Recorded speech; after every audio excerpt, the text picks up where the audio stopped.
उसमें अंतर जातीय विवाह। पानी पीना जरूरी है। मेरी तबीयत खराब हो गई थी कल। 5 लाख रुपए की प्रोत्साहन राशि, जो जो विवाह की प्रकार है। तो पहले अपने नोट्स किस तरीके से मैंने अपने नोट्स को बनाया हुआ है। विवाह के समय सिर्फ लोग क्या देख रहे हैं, योग्यता और पैसे को। कॉलेज में अलग अलग जाति के वर्ग के लोग आए रहते हैं। मिजोरम की बात करूं तो वहां पे 55% है। पूर्वोत्तर भारत है, वहां पर क्या है, ईसाई धर्म की बहुल्यत है या जातिगत भेदभावों के प्रति क्या है, नकारात्मक सोच। जैसे सविता वेन योजना। भारतीय समाज बहुत। चैनल को सब्सक्राइब कर दीजिए। हेलो दोस्तों, गुड मॉर्निंग। स्वागत है आप सभी का एक नई वीडियो में। तो दोस्तों, अभी मैंने गर्म पानी कर लिया है और गर्म पानी पीने के बाद अब बैठता हूँ अपनी पढ़ाई करने के लिए।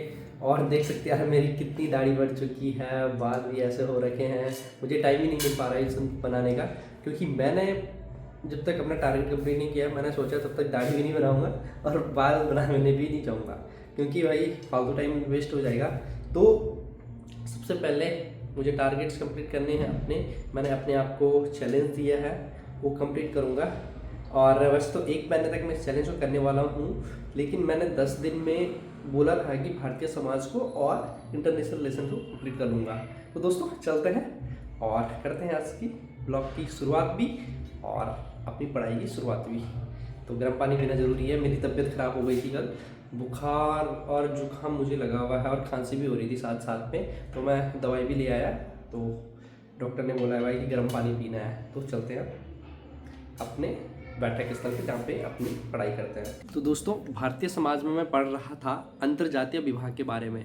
तो दोस्तों, अंतरजातीय विवाह के बारे में आपको डिटेल से बताऊंगा, लेकिन पहले मैं दिखाता हूँ कि किस तरीके से मैंने काम किया है अंतरजातीय विवाह में और किस तरीके के मेरे नोट्स हैं भारतीय समाज के जो मैंने बना रखे हैं।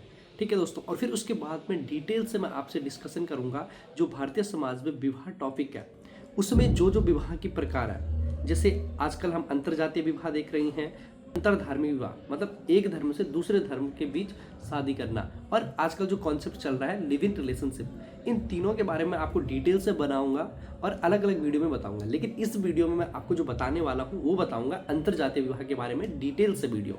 ठीक है दोस्तों, तो दिखाता हूँ पहले अपने नोट्स किस तरीके से मैंने अपने नोट्स को बनाया हुआ है और मेंस में हमें किस तरीके से लिखना होता है ताकि हम अच्छे से अच्छे अंक को प्राप्त कर सकें।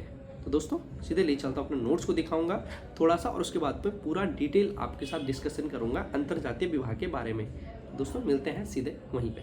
दोस्तों देख सकते हैं आप भारतीय समाज का जो विवाह टॉपिक है, उसमें अंतरजातीय विवाह, अंतरधार्मिक विवाह और लिव इन रिलेशनशिप। उसमें मैंने देखा है कि अंतरजातीय विवाह में किस तरीके से ये बनाए हुए हैं। ये देख सकते हैं शहरी समाज में अंतरजातीय विवाह, ग्रामीण समाज में अंतरजातीय विवाह, और फिर मैं पूर्वोत्तर भारत के बारे में बताऊंगा। और फिर उसके बाद अंतरधार्मिक विवाह के लिए मैं अलग वीडियो पे आपको बताने वाला हूँ।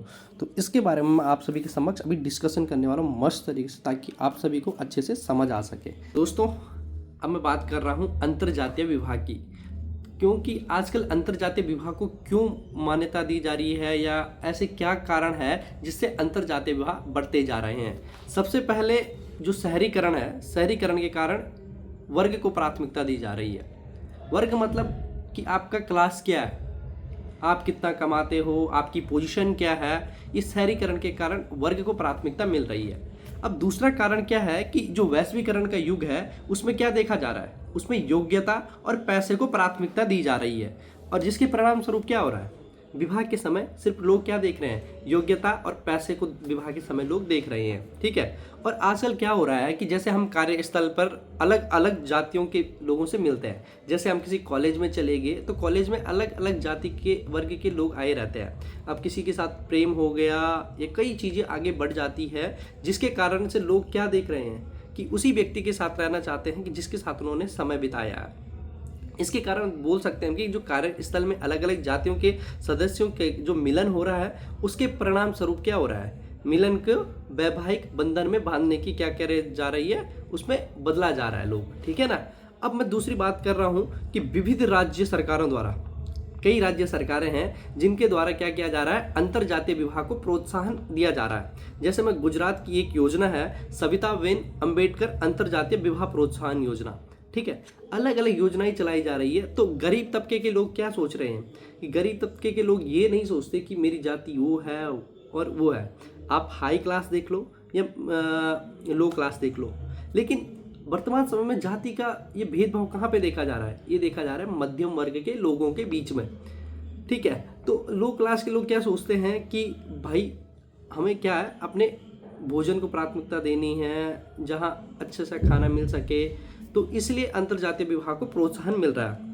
और वर्तमान समय में क्या हो रहा है कि लिव इन रिलेशनशिप की जो बढ़ती हुई स्वीकार्यता है, ठीक है, और सामाजिक मानदंडों में भी परिवर्तन हो रहा है, और गरीबी से बाहर निकलने की लोगों की चाहत है, जिसलिए क्या हो रहा है, अंतरजातीय विवाह को क्या हो रहा है, प्रोत्साहन मिल रहा है। अब मैं दो टॉपिकों पे बात करने वाला हूँ कि जो भारतीय समाज है उसमें क्या, जो शहरी समाज है उसमें अंतरजातीय विवाह, और जो ग्रामीण समाज है उसमें अंतरजातीय विवाह, ठीक है। शहरी समाज में क्या होता है, वहाँ क्या मिलता है, वर्ग को प्राथमिकता मिलती है, वहाँ स्वतंत्रता को महत्व दिया जाता है, और लिव इन रिलेशनशिप की वहाँ पर क्या है, बढ़ती स्वीकार्यता है, ठीक है। और पैसे को वहाँ पर महत्व दिया जा रहा है, तथा रिश्तों का मूल्यांकन किसके आधार पर हो रहा है, रिश्तों का मूल्यांकन हो रहा है वहाँ पर पैसे के आधार पर। और क्या है, सांस्कृतिक चुनौतियाँ भी वहाँ पे अत्यंत कम है। ग्रामीण क्षेत्रों में क्या है, ग्रामीण क्षेत्रों में रूढ़िवादिता है, वहाँ पर क्या बोला जाता है कि भाई हमें सिर्फ अपनी जात में ही शादी करनी है, और वहाँ पे सांस्कृतिक चुनौतियाँ भी कम है, समझ में आया। और ग्रामीण समाज में अंतरजातीय विवाह का कारण है गरीबी में अधिकता, और गरीबी को कम करने के लिए लोग अपनी आजीविका को सुनिश्चित करने के लिए लोग क्या कर रहे हैं, अंतरजातीय विवाह कर रहे हैं। अब मैं बात करने वाला हूं दोस्तों, पूर्वोत्तर भारत में अंतरजातीय विवाह का जो प्रतिशत है वो बहुत ज़्यादा है। जैसे मिजोरम की बात करूं तो वहाँ पे 55% है, मेघालय की बात करूं तो वहाँ पे 46% है। अब पूर्वोत्तर भारत में अंतरजातीय विवाह के इस बढ़ते प्रतिशत के पीछे कारण क्या है?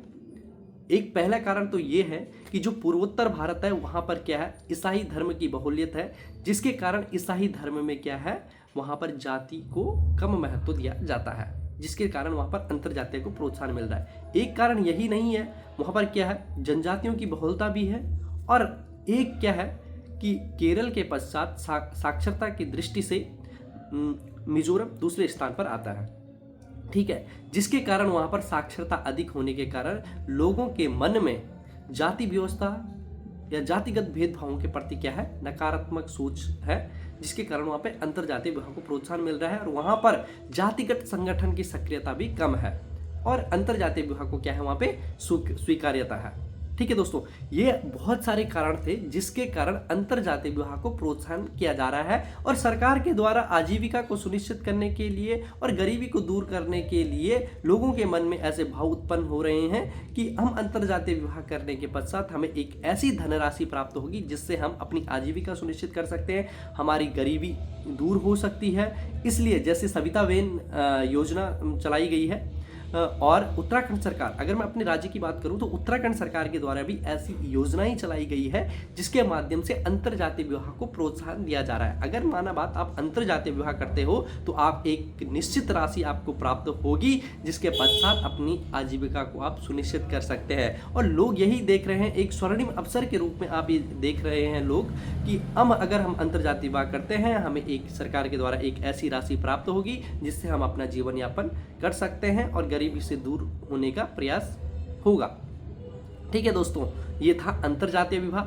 अगली वीडियो में मैं अंतरधार्मिक विवाह और लिव इन रिलेशनशिप के बारे में आप सभी को बताऊंगा। बहुत ज़बरदस्त वीडियो होने वाली है, तो आप अगली वीडियो को बहुत अच्छे से देखना, क्योंकि बहुत मज़ा आएगा आपको। भारतीय समाज बहुत ही ज़बरदस्त विषय है, और उसके अंतर्गत जो टॉपिक्स दिए गए हैं उनमें तो और ज़्यादा मज़ा आता है पढ़ने में। तो साथ ही अंत में मैं आप सभी को ये बताना चाहूँगा कि मध्य प्रदेश सरकार के द्वारा अंतरजातीय विवाह को प्रोत्साहन देने के लिए 5 लाख रुपए की प्रोत्साहन राशि है, और उत्तर प्रदेश सरकार के द्वारा 2.5 लाख रुपए की है, और अन्य सरकारों के द्वारा अलग अलग राशि प्रदान की जाती है राज्य सरकार के स्तर पर। और जैसे गुजरात सरकार ने जिस तरीके से मैंने बताया, सविताबेन अम्बेडकर प्रोत्साहन योजना चलाई है, उत्तराखंड सरकार के द्वारा भी ऐसी योजनाएं चलाई गई है, और बहुत सारी योजनाएं ऐसी है। तो आप अगर ऐसे विवाह करते हैं तो आपको 5 लाख रुपए तक मिल सकते हैं, और सामाजिक रूढ़िवादिता के प्रति आप एक मिसाल भी पेश कर सकते हैं। बहुत बहुत धन्यवाद दोस्तों। जिन्होंने अभी तक चैनल को सब्सक्राइब नहीं किया है तो दोस्तों प्लीज़ रिक्वेस्ट आपसे, चैनल को सब्सक्राइब कर दीजिए यार। सब्सक्राइब करने के कौन से पैसे लगते हैं यहाँ पर, लेकिन हमें बहुत सपोर्ट मिलता है, बहुत ज़्यादा। तो प्लीज़ आप चैनल को सब्सक्राइब कर दीजिए, वीडियो को लाइक कर दीजिए, शेयर कर दीजिए, और आप अगली कौन सी वीडियो चाहते हैं टॉपिक पे आप कमेंट में ज़रूर लिख दीजिए, और प्लीज़ यार कर दो सब्सक्राइब यार। बहुत बहुत धन्यवाद। मिलते हैं आपको एक नेक्स्ट वीडियो में।